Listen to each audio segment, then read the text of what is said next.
You awaken to the sound of steel being sharpened in the pre-dawn darkness of the Tower of London. It is May 19th, 1536, a day that will be carved into the pages of history, not for glory, but for execution. The rhythmic rasp of whetstone on blades slices through the silence like a grim omen.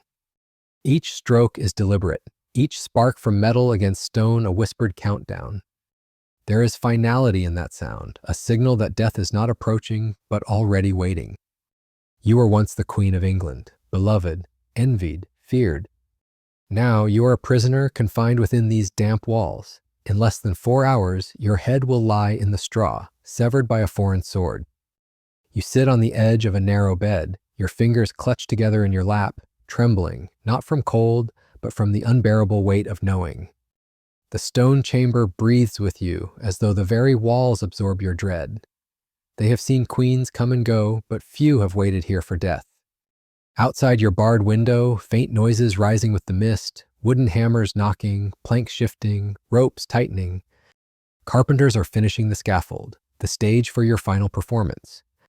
The blows of their mallets fall with mechanical precision, echoing in your chest like funeral drums. You are no longer Anne Boleyn, the woman who wore the crown, who captivated a king and defied a world. You are now the condemned, a symbol to be broken in public. Your ladies move silently about the room, their faces pale, drawn tight with grief they dare not express. Once full of laughter and courtly chatter, they now glide through your chamber like shades of your former life.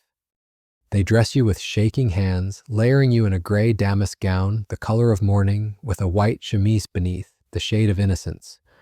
These colors were chosen not by you, but by your husband, the same man who once broke kingdoms to have you. Now he dresses you for death. He writes the script of your final appearance, fashioning you as the fallen woman who accepts her fate. You notice the faint scent of incense wafting through the corridor, sweet, cloying, almost masking the stench of damp stone and despair. It floats up from the chapel, where prayers are being muttered for your soul by priests who do not know you. Their Latin chants are meant to ease your passage into the next world. You wonder if they believe in the justice of this one. Beyond the door, boots scuff against stone, and armor shifts with the weight of stillness. The guards are in place. The tower is awake, but not alive. Every sound is purposeful, every movement choreographed. The ritual has begun, and you are its unwilling centerpiece. You close your eyes and draw a long breath, not in hope, but in preparation. It wasn't always like this. Not long ago, you stood beside the king, radiant in silks, hailed by courtiers who now avert their eyes. You remember your coronation procession, how the crowds cheered and tossed flowers into your path? Now you will travel that same path in reverse, through silence, not celebration. Once adored, now abandoned. Once crowned, now condemned. This is the end of a life that was lived like a storm, brilliant, defiant, and too powerful to be permitted to last. But you will not let them have your fear. You will give them composure. You will give them dignity. They can take your life, but not your truth. You look toward the pale light growing behind the clouds. The sun will rise today, though it will not rise for you. The minutes crawl forward, each one steeped in dread. Time no longer feels like a sequence. It stretches, folds, suffocates. Around you, your ladies move with quiet grief, their faces pale and swollen from nights spent weeping in silence. They do not speak unless spoken to, and even then their voices sound distant, muffled, as though you are already beyond the veil of the living. Their hands are cold as they dress you in the gown chosen for this day, gray damask over a white chemise. The colors are somber, symbolic, mourning and purity. It is no accident. These were the colors Henry selected for you, his final act of control over your body and image. You see it clearly. He wants you to die, not as a queen wronged by ambition and betrayal, but as a penitent sinner purified by death. You wear it not for him, but because you understand that your death is no longer personal. It is performance, legacy, myth. Your hair, once the envy of every lady at court, is braided tightly and tucked beneath a white linen cap. Not for vanity, only for ease. The sword must have a clear path. Practicality now rules where pride once lived. Every motion is laced with finality, the folding of a sleeve, the straightening of a hem, the tightening of a ribbon. These acts, small and routine, are now transformed into rituals of farewell. In the stillness, your mind drifts, not to your trial, not to Henry, not even to the scaffold, but to Elizabeth, your daughter, barely 3 years old, too young to understand loss, but old enough to feel absence. You asked to see her. One final time, the request was denied. You are to die as you live these final weeks, isolated, discarded, erased. What will they tell her? That her mother was a queen, and the traitor, and the ghost? A knock at the door breaks the silence. Sir William Kingston enters, a man built for function, not compassion, though you have come to see the flicker of sorrow behind his discipline. He informs you, with careful tone and lowered gaze, that the time has come. You rise with a nod. There are no dramatics, no last-minute cries. Your tears were spent in private, in the thick velvet hours of night. Now you are iron wrapped in silk. The ladies steady you as you walk, but you do not lean on them. Each step through the stone corridors is familiar and foreign, like walking through a dream in reverse. These halls once echoed with your laughter, your commands, your triumph. Now they are silent witnesses to your fall. As you pass the chapel of St. Peter ad Vincula, you don't look away. You know it will be your final resting place, unmarked, undesired, unavoidable. There will be no queen's tomb for you, just a reused wooden chest to hold your remains, hurriedly buried beneath cold stone beside your brother and the men who were condemned alongside you. The sky is low and gray, the kind of colorless light that makes everything appear drained of life. Tower Green is ahead, already assembled like a dark stage awaiting its final scene. The scaffold is simple, wooden planks, a block, some straw to catch your blood. No grandeur, no height. This is not theater, it is conclusion. The crowd has gathered. They watch in silence, some from curiosity, others from loyalty, many from the safety of distance. These are people who once cheered your coronation, who whispered your name as it rang through Europe. Now they bear witness to your death, unsure whether to look away or stare. Your ladies join you on the scaffold, walking with you as far as they are allowed. The executioner awaits, tall, foreign, his face hidden beneath a hood. He bows slightly, a gesture that feels distantly intimate. He is not here to hate you. He is here to end you, and he will do so efficiently, with a sword, not an axe, a final mercy, ordered not out of love, but out of royal calculation. You turn to address the crowd. It is expected of you. Your words must be measured, composed. You speak of your submission to the law, of the king's mercy, of your soul's hope in God's forgiveness. You do not proclaim your innocence, though the silence between your words screams it. Your voice is steady, your back unbent. Even now, in the final moment, you wear the crown of dignity no law can strip. Your ladies remove your headdress and jewelry. You kneel. The executioner waits. A white cloth is tied around your eyes, and the world vanishes into darkness. In that darkness, you say your final prayer, not for yourself, but for Elizabeth. There is a moment of stillness, then a rush of air, the whisper of steel, and silence. The sword falls, and with it, a life ends. Anne Boleyn's body crumples forward, blood darkening the straw beneath her like ink blotting parchment. Her ladies move swiftly, their hands trembling as they gather her remains. No ceremony, no procession, just a quiet urgency born of duty and grief. They wrap her in white linen, covering what had once commanded the gaze of kings. There is no priest standing at the edge of the scaffold, no royal decree of mourning. Anne Boleyn, Queen of England, is now a headless corpse in the shadow of a fortress that had once been her palace. The executioner steps back, his task completed with brutal precision. The crowd slowly begins to disperse. No cheers, no weeping, only the soft shuffling of shoes against earth as witnesses retreat from the enormity of what they have seen. Within hours, the physical traces of her death are wiped away. The scaffold is dismantled, the straw is burned, the platform is scrubbed clean as though trying to erase the memory along with the blood. Her body is placed in a wooden chest meant for arrows, unfit for a queen, and carried to the chapel of St. Peter ad Vincula. There, in a hasty and silent burial, Anne is laid beneath the floor with no headstone, no monument, no blessing. The same stones that now cover her grave will one day be trodden by other condemned souls, men and women caught in the web of Tudor politics, victims of a court that devours its own. Her brother George lies nearby, as do the 4 men executed just 2 days prior. Once companions at court, they are now united in disgrace beneath the tower that consumed them. And what of the king? Even before Anne's body is cold, Henry VIII is already moving forward. On the very day of her execution, he dresses in white and rides out hunting, as if unburdened, reborn. Less than 2 weeks later, he weds Jane Seymour in a quiet ceremony. No delay, no mourning. His court follows his lead, shifting allegiance with practiced ease. Those who once bowed before Queen Anne now offer their loyalty to Jane, the new consort, the new hope for a male heir. The machinery of power continues to grind forward, untouched by tragedy, indifferent to blood. The court pretends nothing has happened, no whispered laments, no remorse. It is as if Anne Boleyn never existed. But she had existed, and though Henry would go to great lengths to erase her, he could not silence her memory. Her portraits are removed from royal chambers, her initials chiseled off walls, her coat of arms replaced with Jane's. Her name is struck from official records, her titles revoked, her daughter declared illegitimate.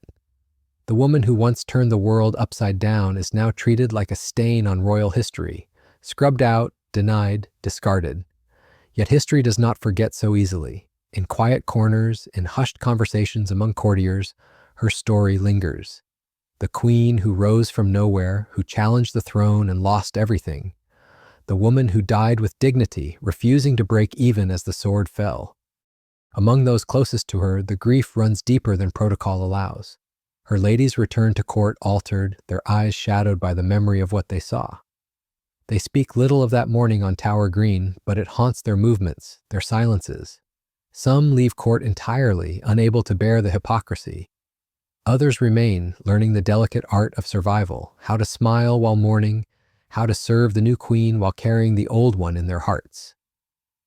The loss of Anne is more than personal. It is a rupture in the very soul of the realm, a warning to every woman who dares to wield influence, to speak boldly, to love recklessly. And then there is Elizabeth, too young to understand, but not untouched. The child of a dead queen and a father who has already replaced her. She is sent away, her status downgraded, her future uncertain. No longer a princess, merely the Lady Elizabeth. Her household is reduced. Her security, once guaranteed by her mother's crown, now hangs on the king's whim. Yet in that little girl burns the ember of something powerful, something that will survive courts, plots, and wars. Anne may have died in disgrace, but in Elizabeth, her legacy remains alive. In the weeks that follow, whispers circulate of injustice, of innocence, of a trial that was a performance and a sentence delivered long before the charges were read. Some question the confessions extracted under duress. Others quietly recall that several of the men who died with Anne had no plausible connection to her.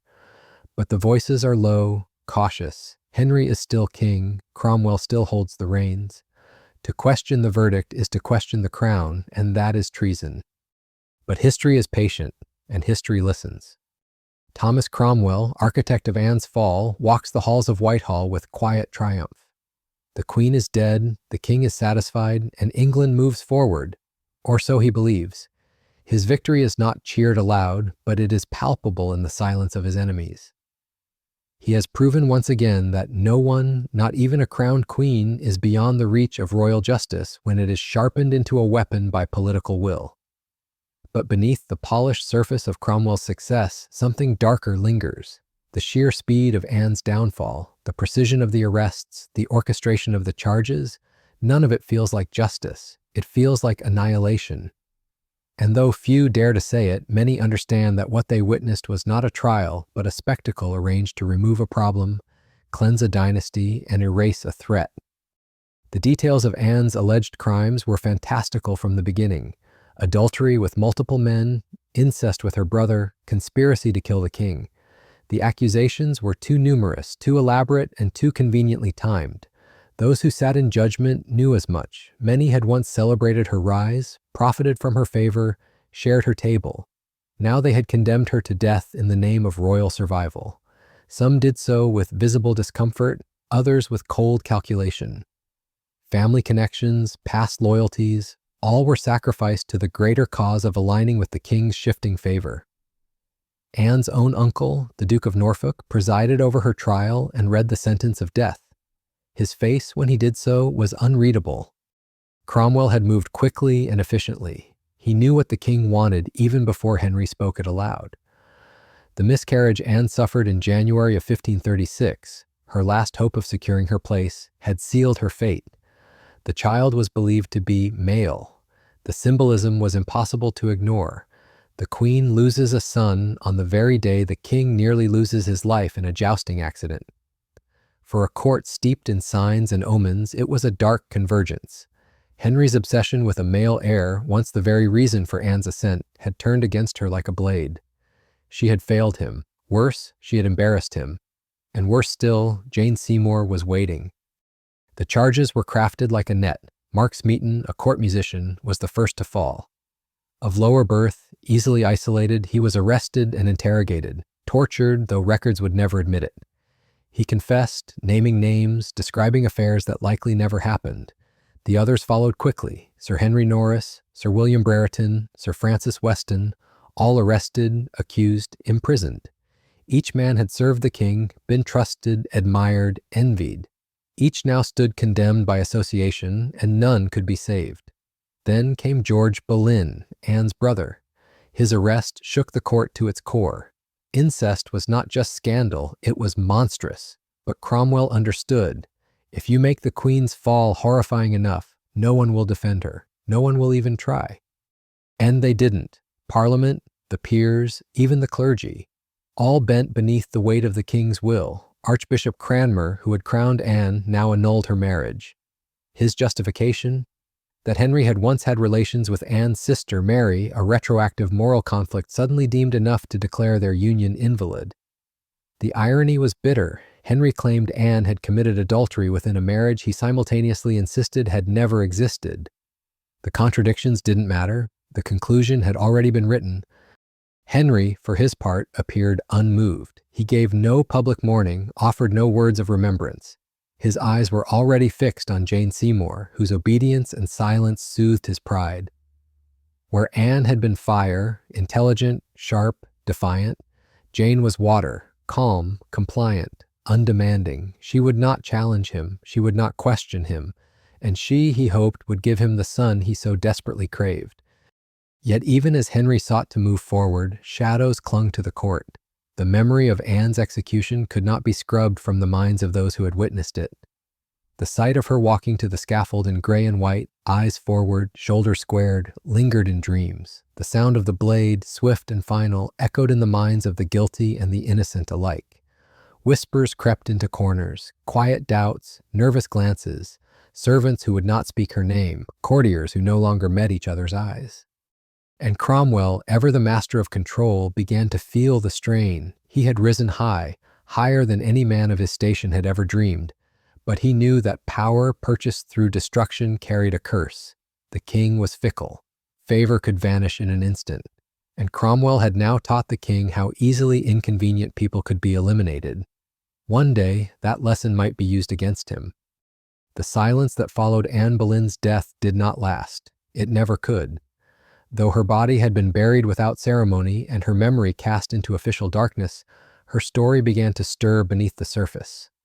Whispers moved from lips to ears in corridors and kitchens, in London streets and foreign courts. Was she guilty? Had she truly betrayed the king with 5 men? Had she really conspired to kill her husband and marry another? Or had it all been a lie, elegantly constructed, mercilessly executed, tragically effective? Those who had known her remembered a woman of intelligence, charm, and ambition, a woman with sharp eyes and a sharper tongue, a woman who could command a room and disarm her enemies with a smile or a phrase. She had not been universally loved, but she had been undeniable. Anne's enemies at court were numerous and vocal. They spoke of her arrogance, her pride, her scorn for those beneath her. They blamed her for Catherine of Aragon's downfall, for the break with Rome, for the king's growing ruthlessness. To many, she was a usurper, a temptress, a foreign influence cloaked in English silk. But others saw something else, a woman who had dared to rise, not by accident or birthright, but by wit and will. A woman who had taken on a system built to suppress her and forced it to crown her. That, more than any alleged affair, had sealed her doom. In a world ruled by men and lineage, Anne Boleyn had become dangerous not for whom she had seduced, but for what she represented: change, disruption, agency. Her daughter, Elizabeth, became the living ghost of that disruption. With Anne gone, the girl's future should have vanished with her, declared illegitimate, stripped of rank, sent into quiet exile under the care of distant guardians. Elizabeth's fate mirrored that of many royal children born of inconvenient love. But the blood in her veins was not made for obscurity. Even as a child, she displayed her mother's fierce intelligence and her father's presence. Tutors marveled at her memory, her language skills, her sharp observations. She watched everything. She understood early what silence could buy and when words could be weapons. In Elizabeth, Anne lived on, not only in appearance but in spirit. The red gold hair, the long fingers, the piercing gaze, the careful balance between charm and steel. Though they had shared only the briefest time together, something in Anne had imprinted itself on her daughter so deeply that no annulment, no erasure could remove it. The court may have forgotten Anne's titles, but it would not be allowed to forget her legacy. As Elizabeth grew, so did the myth of Anne Boleyn. Writers, diplomats, foreign observers all speculated on her character and her end. Some painted her as a martyr, a reformer who had cleared the path for England's religious transformation. Others saw her as a cunning opportunist, undone by her own ambition. The truth, as always, lay tangled between admiration and accusation. Her letters, those that survived, spoke of faith, pride, and longing. Her enemies' testimonies revealed little more than fear wrapped in politics. She remained an enigma, a queen who had reigned only 3 years, but whose shadow stretched across generations. Henry's reign continued. He married again. And again, and again, wives came and went, some dead, some discarded, but none would replace Anne in the realm of consequence. None changed the course of a nation as she had. None produced a child who would rule for nearly half a century. Henry might have sought to erase her, but with each passing year, her absence increased severity. His other children died young or ruled briefly. Only Elizabeth would endure. Only Anne's daughter would reign. The irony was exquisite. The woman who had been executed for failing to provide a son would be vindicated by the strength of her daughter. The queen who had been silenced would speak again through law, through policy, through the power of a crown. And when Elizabeth finally took the throne in 1558, the story of Anne Boleyn rose with her like mist from the Thames. It was not a triumphant return, it was a resurrection. In the years that followed Anne's death, England continued to shift, sometimes slowly, sometimes violently. Kings ruled by will, but history ruled by consequence. The execution of a queen had not only severed a life, it had shattered a precedent. The throne, once considered sacrosanct in its domestic bonds, was now a place where wives could be discarded like treaties, and lives ended with a royal nod. Henry VIII became both king and executioner, not by hand, but by command. Anne had been the first to fall, but not the last. Her fate had cleared a path, not just for Jane Seymour, but for a future soaked in suspicion and blood. And yet, even as Henry remarried and sought to rewrite the narrative, something in him had shifted. Those closest to him noticed it, and darkening, a restlessness that even a new queen could not soothe. He had won, but at a cost he was never fully acknowledged. He had proven his authority absolute, but somewhere beneath the armor and titles, a fracture had formed. He no longer spoke Anne's name, not in rage, not in regret. He avoided places she had loved. He removed her symbols from palaces, had her emblems scraped from walls, destroyed her images. But the very effort to erase her suggested how deeply she still lived in his memory. The act of forgetting became its own form of remembrance. For Thomas Cromwell, the architect of her fall, success was temporary. His rise had been swift, brilliant, and ruthless. He had reshaped the kingdom's legal and religious foundations, eliminated enemies, and delivered the queen's head at the king's command. But in doing so, he had taught Henry a dangerous lesson, that anyone could be destroyed, even those most useful. When Jane Seymour died in childbirth and Henry married again, this time to Anne of Cleves, Cromwell arranged it. But the king disliked her, and his humiliation became Cromwell's death sentence. Within months, the minister who had engineered Anne Boleyn's execution met the same end, alone, betrayed, head on the block at Tower Hill. The wheel turned fast at Henry's court. By then, Anne had become more than memory. She was a warning, a shadow that hovered over every woman who entered the king's chambers. Catherine Howard, young and playful, remembers some of Anne, bright, spirited, quick. She too would be accused, condemned, and executed. Henry's court was no longer a palace, it was a trap. Every smile could be treasured, every word a blade. The blood that stained the scaffold in 1536 had not dried. It soaked into the roots of English power, into the rituals of succession and loyalty. But Anne's legacy didn't die in the Tower. It grew slowly, carefully, wrapped in whispers and resilience.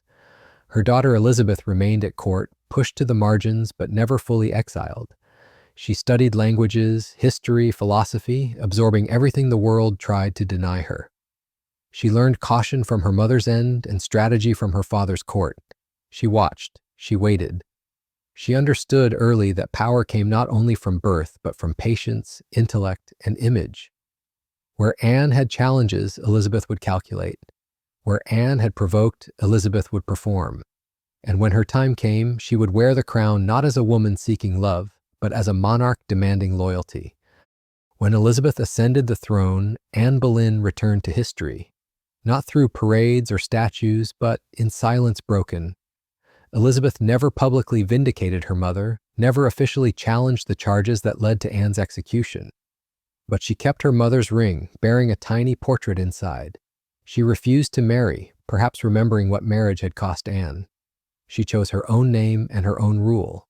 And with every decree, every war won, every year survived on the throne, she refuted the lie that her mother had been a failed queen. Anne, once accused of treason, gave England a sovereign who would define an era. Anne's execution did not simply remove a queen, it altered the DNA of the English monarch. In one stroke, it proved that no crown, no title, no oath of marriage could protect a woman from the volatile needs of a king. Her fall cast a shadow not only over the women who came after her, but over the very idea of queenship. The wives who followed in her footsteps tread carefully, their eyes lowered, their words measured. They knew what the price of failure looked like. They had heard the stories, seen the stones where Anne's blood had dried. The message was clear. Proximity to power offered no immunity from its blade.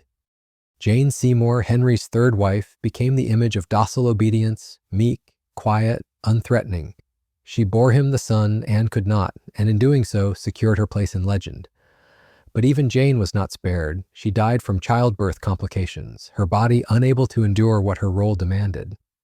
The irony didn't go unnoticed. Anne had died for failing to give Henry a son.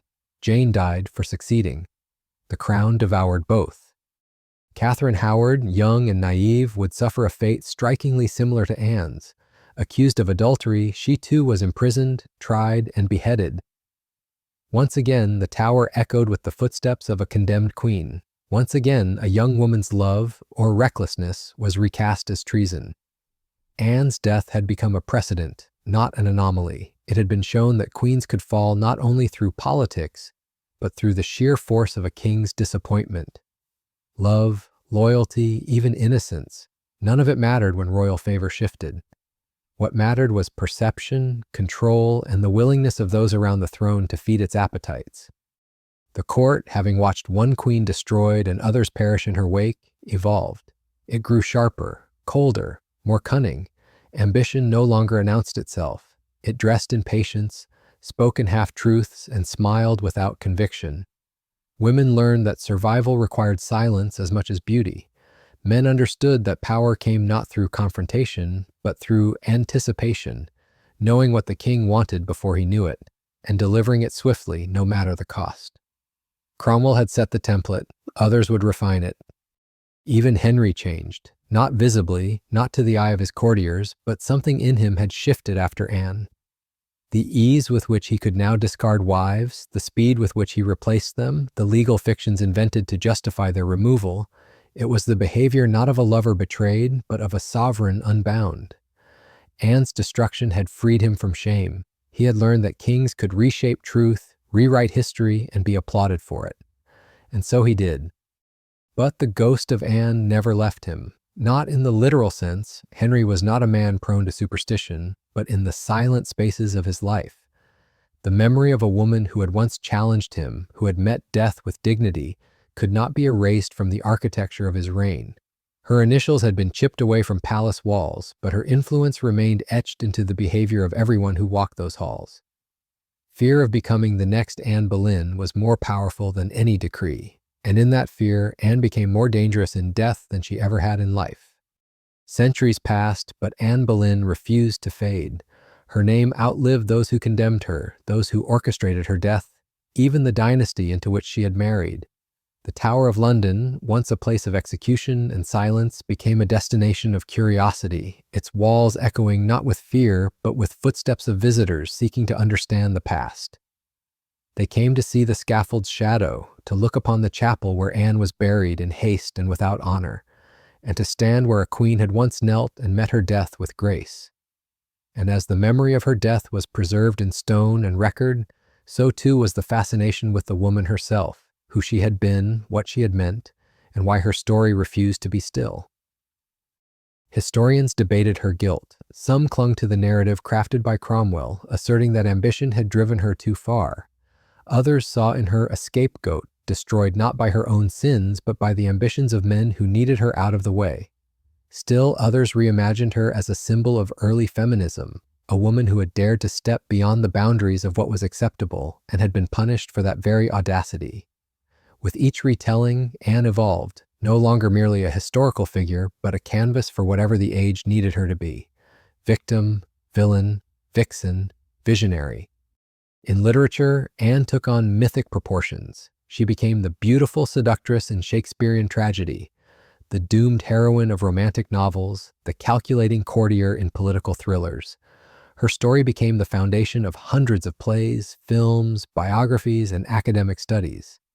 And yet, beneath all the layers of dramatization and distortion, something real remained. A woman, educated, multilingual, devout. A woman who believed herself chosen, who had touched the highest peak of earthly power and then was hurled from it with brutal finality. Her intellect, her presence, her will, these were not inventions. These were documented, recorded, remembered by friend and foe alike. The myth might blur the details, but it could not overwrite the core. Anne Boleyn mattered. What haunted later generations was not only the injustice of her fate, but the humanity in how she faced it. While others depend, she composed herself. While others sought pity, she offered forgiveness. Her final words, spoken with clarity and conviction, outlasted the lies written against her. "God save the king," she said, not in mockery, but in solemn recognition that power could kill her body, but not her voice. That voice remained, echoing through time. And that echo grew stronger each time a woman rose to power and refused to bow. For Elizabeth I, Anne's daughter, the past was a mirror. Though she rarely spoke of her mother, she ruled with the silent certainty that her mother's death had carved the path beneath her feet. Elizabeth did not marry, not because she was incapable of love, but because she knew what love had cost the woman who bore her. She surrounded herself with advisors, but gave her trust sparingly. Her court was one of order, brilliance, and iron resolve. And in that brilliance, Anne's spirit flickered, never named, but ever present. The beheaded queen became the unseen architect of England's golden age. In time, Anne Boleyn's legacy would extend far beyond Tudor politics. She would become a lens through which people explored the nature of power, the fragility of status, and the courage it takes to face a world designed to crush those who challenge it. Her death, once meant to erase her, became the very thing that preserved her. It transformed her into legend, not because she was perfect, but because she had been real. And real women, with ambition and flaws and brilliance and rage, are always the most dangerous to forget. The death of Anne Boleyn marked more than the end of a life. It marked a turning point in the soul of a nation. The sword that severed her head also split the very foundation of English monarchy, exposing its dependence not on law or divine right, but on the volatile temper of one man. Her fall left behind a court transformed, more cautious, more cynical, more silent. Her execution signaled that no one, no matter how noble, how beloved, how powerful, was beyond the reach of suspicion, accusation, and elimination. It was not just the queen who had been condemned, it was the illusion of safety, of stability, of protection beneath the crown. And yet, in her destruction, Anne Boleyn also became something indestructible. History had seen queens fade into obscurity, married off, widowed, buried beneath dynasty succession. But Anne defied that pattern. Her absence became a presence, her silence a provocation, her erasure an act of defiance turned inside out. She did not simply vanish into dust and stone. She became the lens through which every future queen and every powerful woman would be judged, compared, feared, or emulated. Within decades, England was no longer the country it had been when Anne first arrived at court. The Reformation she had symbolized, perhaps more than she had driven, continued to spread its roots through every aspect of religious, legal, and cultural life. The break from Rome that had once shocked the continent was now an accepted reality. The notion that a king could stand above the pope, that a monarch's desire could reshape the spiritual life of an entire realm, this too was part of Anne's legacy. For it was through her that Henry VIII had come to see himself not as a man married to a woman, but as a sovereign answerable to no one, not even God's earthly representative. But power gained by severing ties with old faiths came at a price. England, now an island spiritually as well as geographically, found itself locked in cycles of paranoia, purges, and ideological extremism. Anne's death, far from quelling instability, had introduced a new kind of fear into the bloodstream of governance. It taught future rulers that loyalty was never permanent, that facts were always building, that the court could turn against you as swiftly as it had once cheered your name. The stability of the crown became increasingly dependent on the machinery of surveillance and suppression. And from that machinery, modern political control would eventually emerge. Among women, Anne's legacy was equally double-edged. On one hand, she became a cautionary tale, used to reinforce the dangers of speaking too boldly, desiring too openly, influencing too visibly. Girls raised in noble households learned the art of stillness, of strategic silence. To be too clever, too ambitious, was to risk suspicion. A woman's power had to be wielded indirectly, dressed in modesty, hidden behind the veil of piety or deference. Anne had shown what became of women who walked too close to fire without flinching.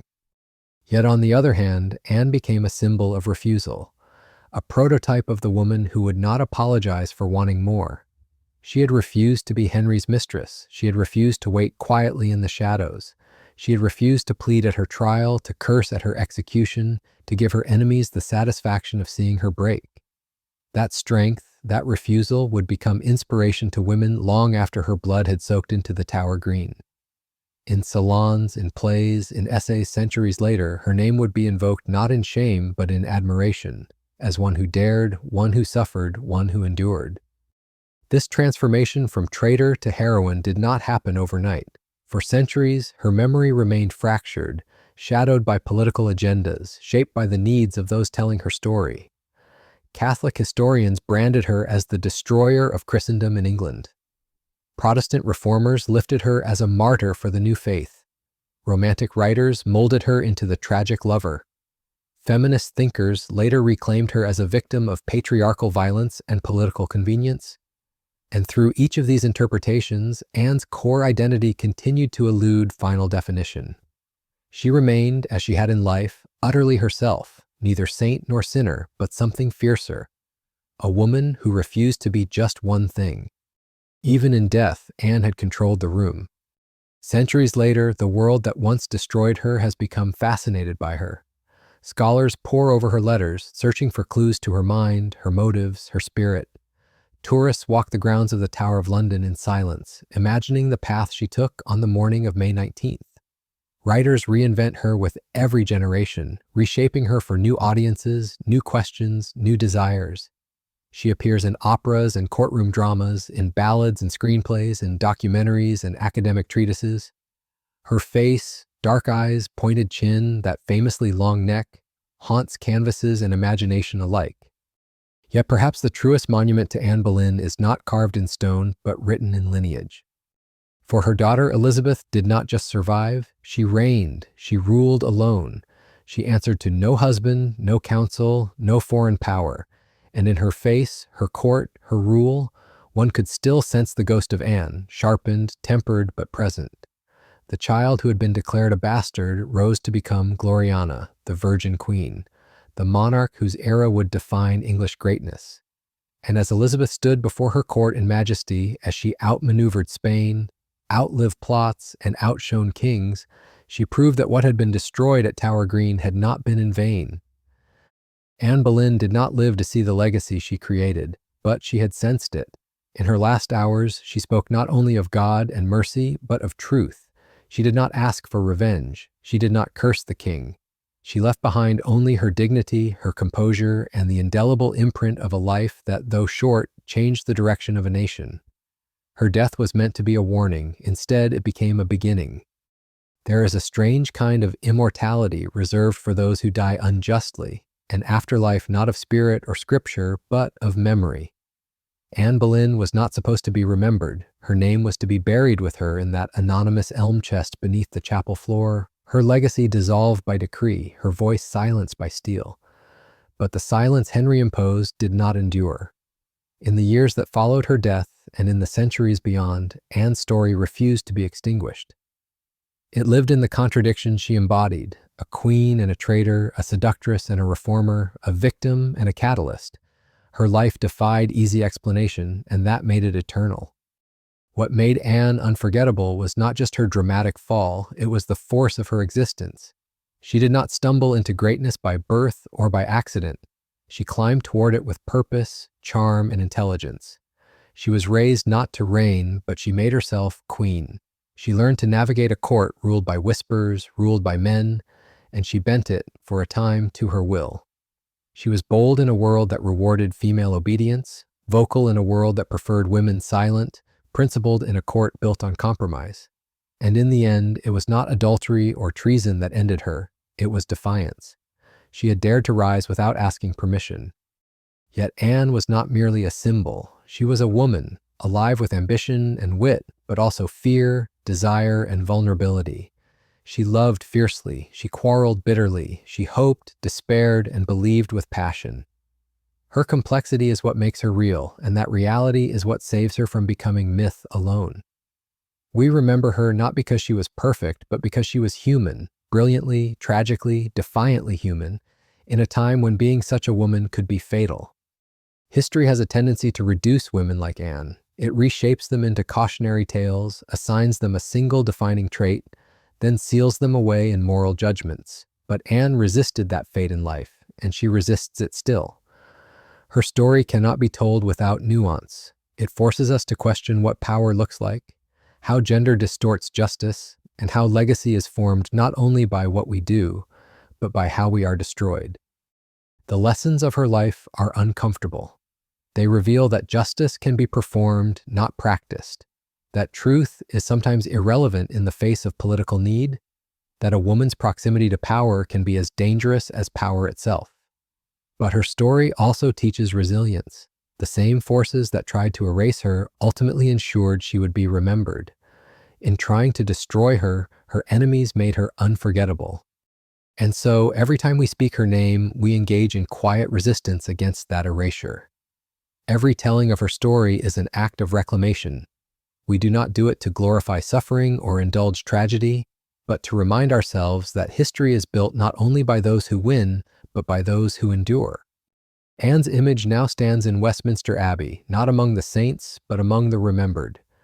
Her name, once struck from royal record, is etched into the consciousness of a nation. Tour guides speak of her with reverence. Scholars argue over her letters, her motives, her guilt. Artists capture her in paintings, novels, and scripts. She appears in costume dramas and classrooms, in museums and debates. She is studied, reinterpreted, retold, never buried. And still she walks the tower. Not as a ghost of vengeance, but as a presence of witness. A reminder that beneath the stone and iron of monarchy lie human stories, fragile, powerful, unfinished. The same stones that once drank her blood now echo with the voices of those who seek to understand. She walked that path not only as queen or prisoner, but as a woman whose fate turned history on its axis. Anne Boleyn's greatest legacy may not be her death, but the questions her life still demands we ask. What does it mean to be a woman in power? What price must be paid for challenging systems built to contain you? How do you hold on to your voice in a world determined to silence it? These are not questions of the 16th century, they are questions for all time. And in that, Anne remains more than a figure of the past. She becomes part of the present. Her story speaks not just to scholars or monarchists, but to anyone who has ever felt the sharp edge of injustice, who has ever loved dangerously or spoken too soon or stood too tall. Her tragedy is not just English, not just royal, it is profoundly, deeply human. On that gray morning of May 19th, 1536, Anne Boleyn met her death not with bitterness, but with a strange grace. She forgave the king who had condemned her. She praised the justice that failed her. And in doing so, she claimed control over her ending. They took her crown, they took her freedom, they took her life, but they could not take her final act. That she performed herself. And in the silence that followed the blade's descent, a legend began. It would never truly end.